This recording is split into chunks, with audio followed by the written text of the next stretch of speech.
TD गुरु में आपका स्वागत है। आज हम लोग उसी कड़ी में पुनः हम लोग जो है एमसीक्यू जो है क्वेश्चन को देखते हैं रसायन विज्ञान के। तो उसके आगे देखेंगे जो कल देखा गया था, उसके आगे हम लोग देखते हैं। कह रहा पहला क्वेश्चन, यानी इसमें जो है 31 है।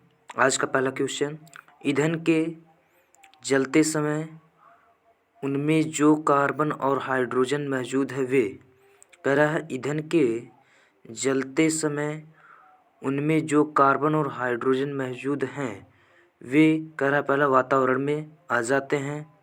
दूसरा कह रहा है कार्बन डाइऑक्साइड और जलवाष्प में बदल जाते हैं। हाँ, ध्यान दीजिए, क्योंकि जो ईंधन होता है हमारा वो कार्बनिक पदार्थ होता है, अर्थात हाइड्रोकार्बनिक पदार्थ होता है।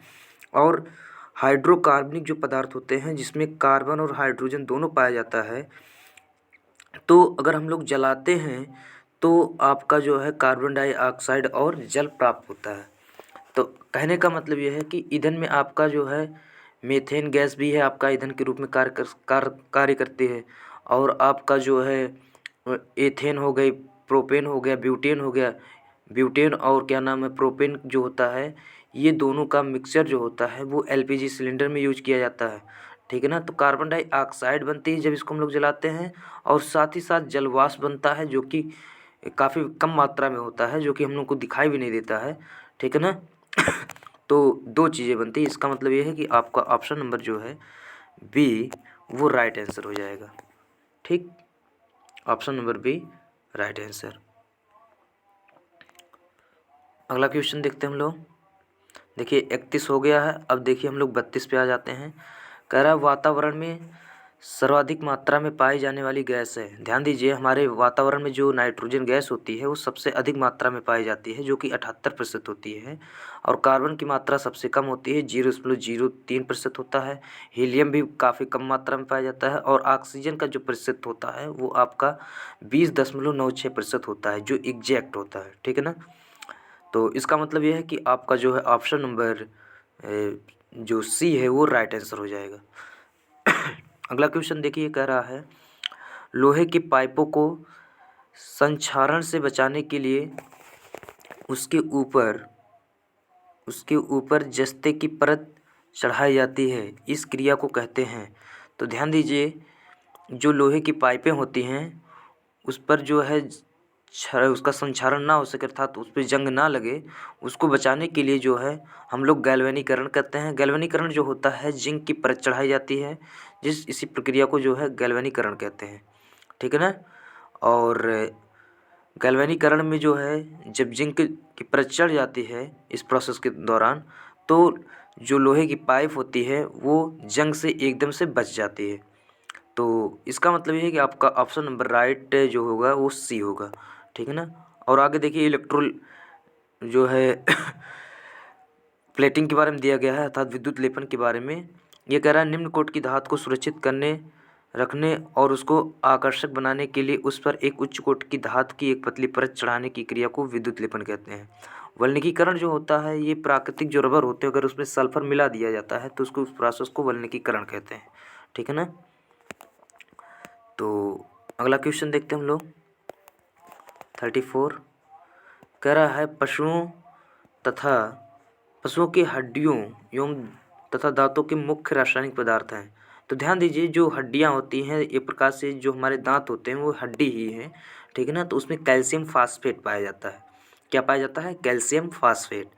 ठीक है ना। जिसका सूत्र होता है दोस्तों कैल्शियम फास्फेट का जो सूत्र होता है वो हम बता दें आप लोगों को। CA3PO4 का होल ट्वाइस। ठीक ना। ये कैल्शियम फास्फेट का सूत्र होता है। ठीक। तो इसका मतलब ये है कि आपका ऑप्शन नंबर जो है सी जो है राइट हो जाएगा। ठीक। अगला क्वेश्चन देखते हैं।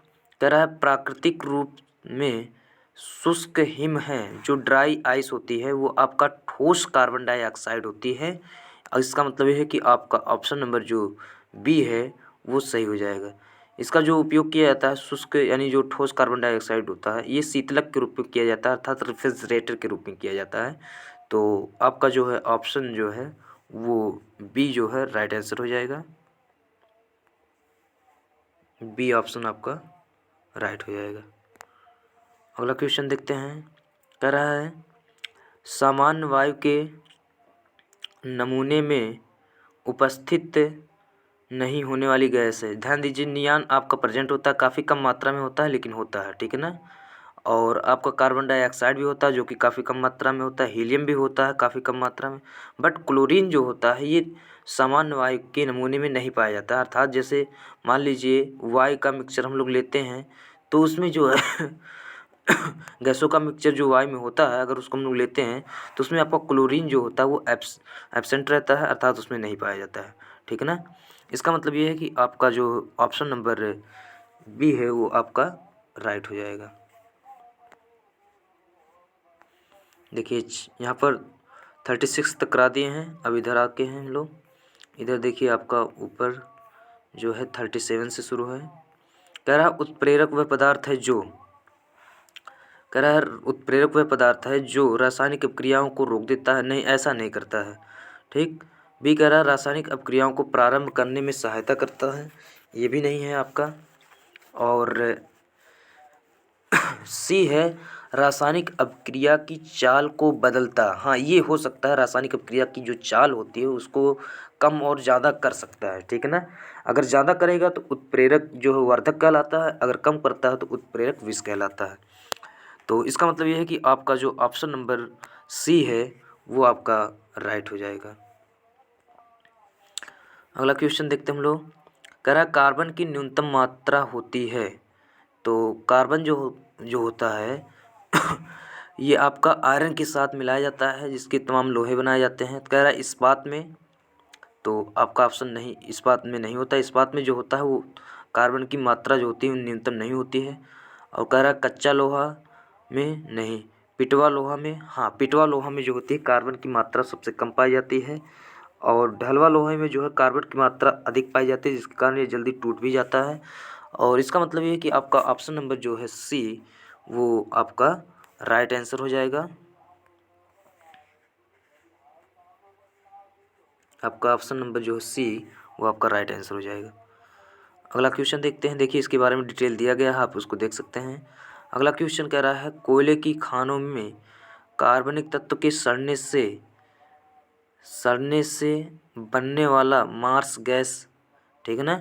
जो कार्बनिक तत्व जो सड़ जाते हैं कोयले की खानों में उसका जो सूत्र पूछ रहा क्या है।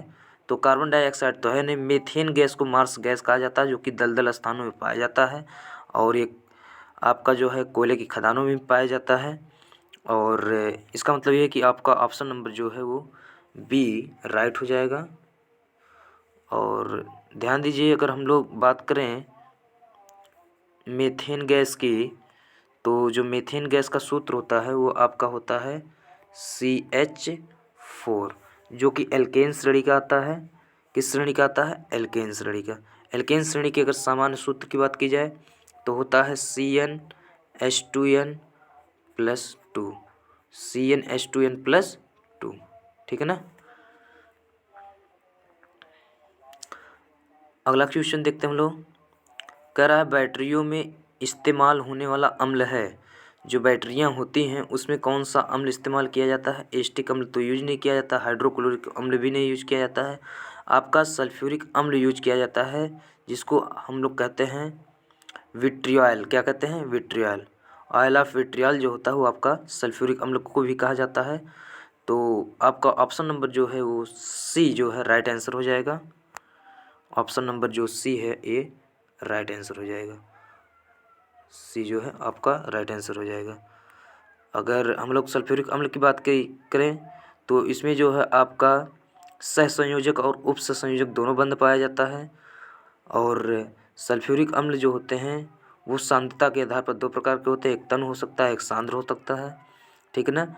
और इसमें जो सल्फ़र होता है वो आपका जो एक प्रकार से कह सकते हैं मेन एटम होता है और सल्फ़र का यौगिक भी माना जाता है सल्फ्यूरिक अम्ल को। और बात करें हम लोग एसिटिक अम्ल को, तो एसिटिक अम्ल का सूत्र होता है CH3CH3COOH। और एसिटिक अम्ल जो होता है ये सिरके में पाए जाने वाला अम्ल होता है और ये आपका वीक एसिड होता है, क्योंकि इसमें अगर हम लोग एसिटिक अम्ल को जल में घोलते हैं तो इसमें जो H आयन बनता है वो काफ़ी कम मात्रा में बनता है। तो आपका एसिटिक अम्ल जो होता है वीक एसिड होता है, ठीक है ना। इसका मतलब ये है कि इसमें जो है 40 वाले क्वेश्चन में आपका जो ऑप्शन नंबर जो है आपका सी है, ये राइट आंसर हो जाएगा। अगला क्वेश्चन देखते हैं। कह रहा है सिरका की प्रकृति अम्लीय है क्योंकि इसमें होता है, ध्यान दीजिए अभी क्वेश्चन में बताया ऊपर, तो इसमें जो है आपका ऑप्शन नंबर जो है डी अर्थात एसिटिक अम्ल, ये आपका सही हो जाएगा। ठीक। नींबू तथा संतरे में पाया जाने वाला अम्ल है, दोनों में जो होता है एक ही प्रकार का अम्ल पाया जाता है जिसका नाम होता है सिट्रिक अम्ल। क्या होता है? सिट्रिक अम्ल, जिसके कारण नींबू और संतरा जो होते हैं वो खट्टे होते हैं, ठीक है ना। इसका मतलब ये है कि आपका जो ऑप्शन है वो आपका सी वाला आंसर जो है वो करेक्ट हो जाएगा। ठीक।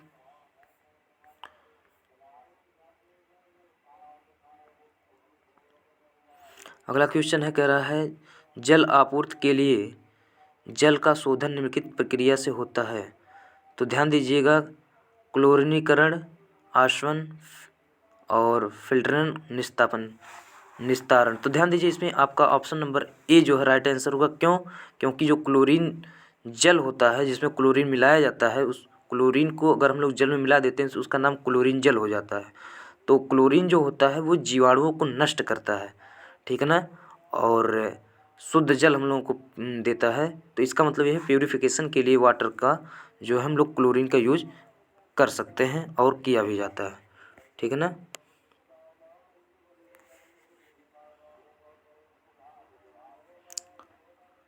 कह रहा है शर्करा की किण्वन के दौरान बनने वाला मुख्य उत्पाद है।